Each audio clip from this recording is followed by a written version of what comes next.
Did you know that on Everest, the highest point on Earth, there are over 310 bodies lying frozen forever?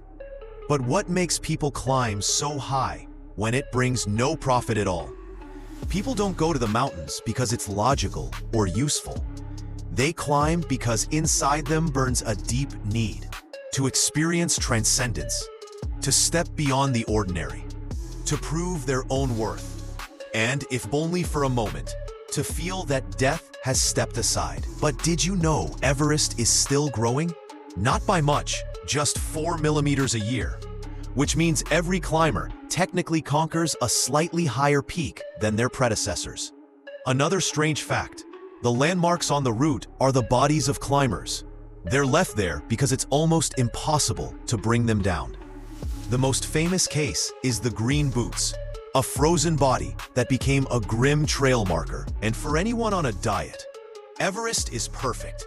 Up on the summit, you can boil water at just plus 70 degrees Celsius. Because of the thin air, water boils at a much lower temperature.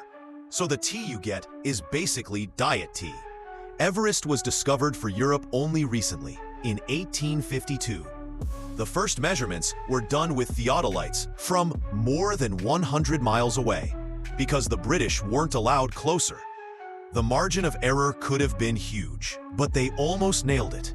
8,840 meters back then, versus today's official 8,848.86 meters. The first climbers to reach the top are considered to be New Zealander Edmund Hillary and Sherpa Tenzing Norgay in 1953. Before that, there were failed attempts, especially the 1924 expedition, when Mallory and Irvine disappeared on the slopes. By the way, while Everest is the tallest mountain, it's not the deadliest. Technically, K2 and Annapurna are lower, but their death rates are around 30%. Compared to that, Everest looks safe, with only 3 to 4%. But here's the bad news. Glaciers are melting, and Everest is no exception.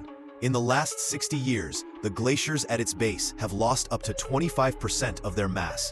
Sometimes, the ice even reveals bodies of climbers lost back in the 1970s. A shocking memory of the mountain.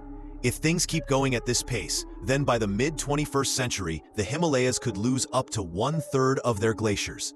That would mean moving the South Base Camp off the Khumbu Glacier higher up the slopes. And Everest itself will turn bare. No longer a snowy giant, but more like a massive wall of gray rock. But there's one upside. With the ice retreating, cleanup expeditions have already begun. After all, the slopes are littered with nearly 10 tons of waste. Oxygen bottles, tents, plastic, even human waste. Now, eco teams are climbing Everest not to conquer it, but to clean it.